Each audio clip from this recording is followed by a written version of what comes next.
Bonjour et bienvenue sur Culture Passion, l'émission du pôle culturel de la radio web de l'UTL 65.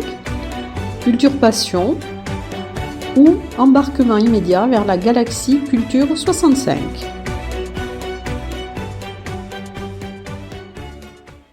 Dans Culture Passion, nous recevons aujourd'hui, avant le concert qu'il va donner à l'espace Joannolou de Juillan, Monsieur White. Alors, si vous devez décrire votre style musical, comment le décrirez-vous ? Alors c'est donc Mr. White Oui. et mon but, sur mon affiche il est marqué au-dessous du nom The Roots of American Music, les racines de la musique américaine.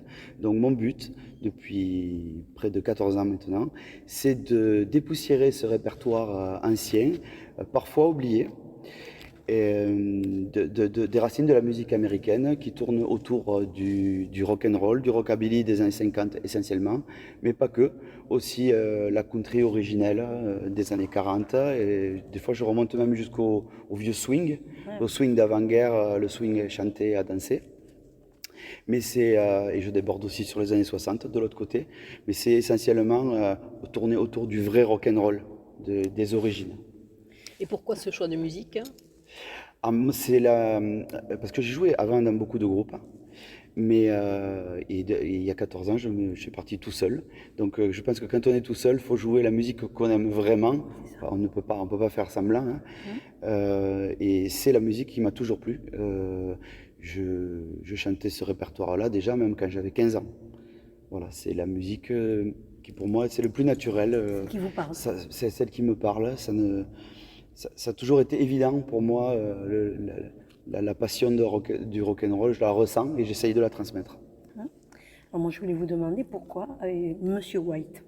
Mr. White. Mr. White. Alors ça vient d'un film de Tarantino, le premier film de Tarantino, qui s'appelle Reservoir Dogs et qui était sorti en 92, je crois. Et je l'avais vu quand j'avais 17 ans, quand j'étais au lycée, et j'avais vraiment adoré.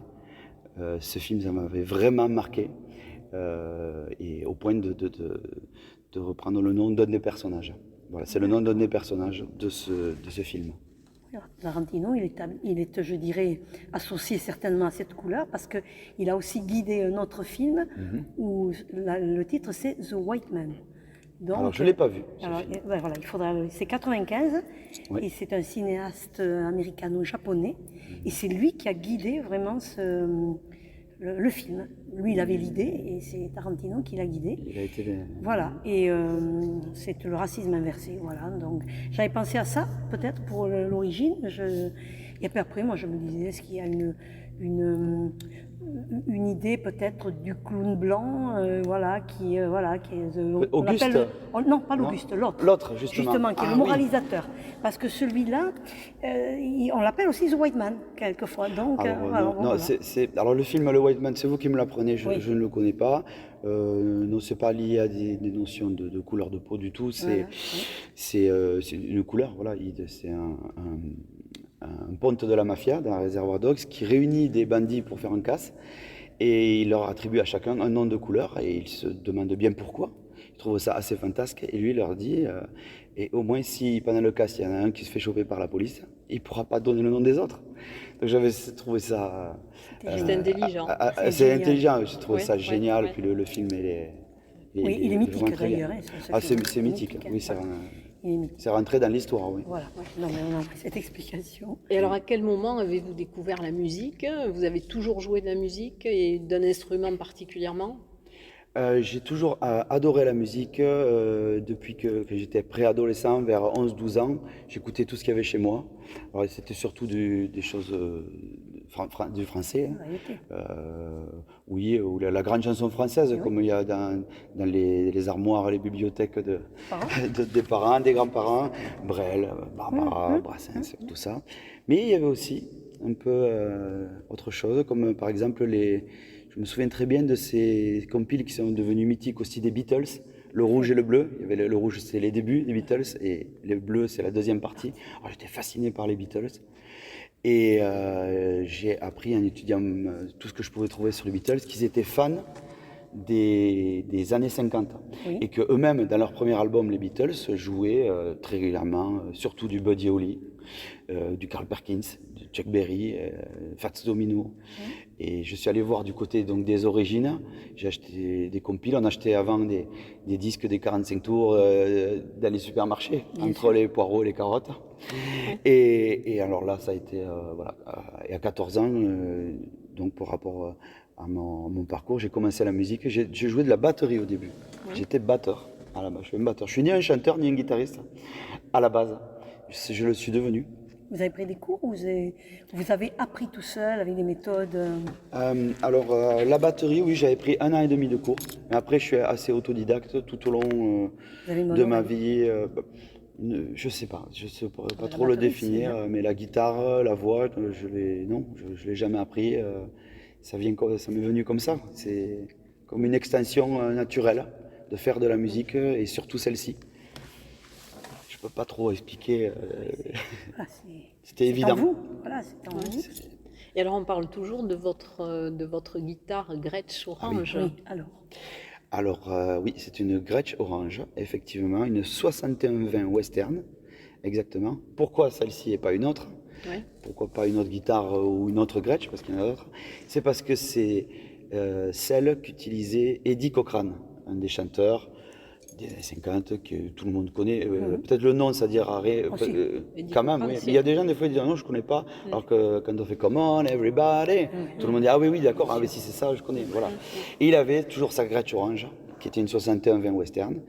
Et après, dans les années 80, il y a eu les Stray Cats qui ont fait du rock'n'roll, le revival rock'n'roll.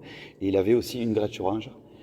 Et il y a beaucoup de gens qui me disent ah mais c'est en référence au gars des Stray Cats. Je dis non, c'est pas référence à lui, mais j'ai la même référence que lui parce que celui des Stray Cats avait cette guitare aussi en référence à Eddie Cochran. J'ai dit ben, en fait j'ai fait comme lui. Voilà, Moi aussi c'est en référence à Eddie Cochran et pas à Brian Setzer. Et c'est celle que en décryptant un peu la référence, je sais de quand elle est. Elle est de 1990. Et j'ai même le mois, elle est de mai 90, donc elle a 31 ans, cette guitare. Et c'est une vraie américaine. Parce que Gretsch s'est mis vraiment très tard, parce qu'ils l'ont refusé longtemps à exporter dans les pays asiatiques pour des histoires de coûts. Ils ne voulaient pas le faire. Bon, maintenant, ils s'y sont mis il y a quelques années.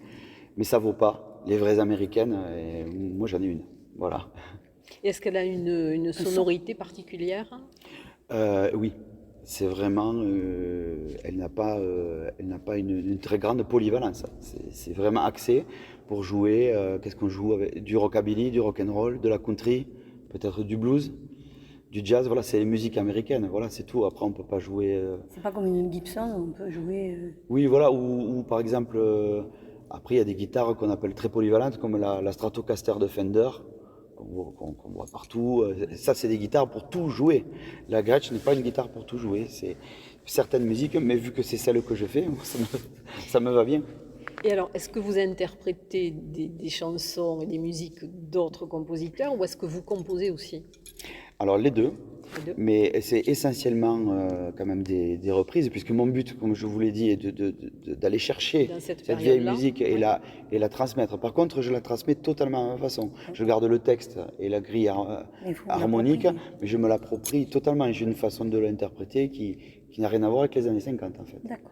Ça a plus à voir avec Dr. Feelgood, les Inmates, cette scène-là qui est anglaise et des années 70. Donc en fait, je croise deux mondes, le pub rock des années 70 anglais, dans la façon de faire, et au niveau du choix du répertoire, c'est dans les années 50. C'est un croisement qui étrange, mais moi qui me va comme un gant. Bien sûr. Mais je fais quand même des compositions Voilà. dans le genre, et j'ai fait plusieurs albums. Et quand vous composez, c'est dans ce genre-là, c'est dans le. Oui, Voilà. dans ce cadre-là, Dans ce cadre. oui, elles ont des sonorités avec ces références-là. Mais c'est vrai que j'ai sorti un album là, l'hiver dernier où là, j'ai pas mis Mr. White, je l'ai fait à mon nom personnel parce que j'avais d'autres idées de composition qui ne rentraient pas dans ce cadre ancienne musique américaine. Donc j'ai fait des trucs. Et c'était sous quel nom? Sous quel alors nom j'avais Mon nom, Laurent Chavanette, je m'appelle. Laurent Chavanette. Et l'album s'appelle My Cosmic Nebraska.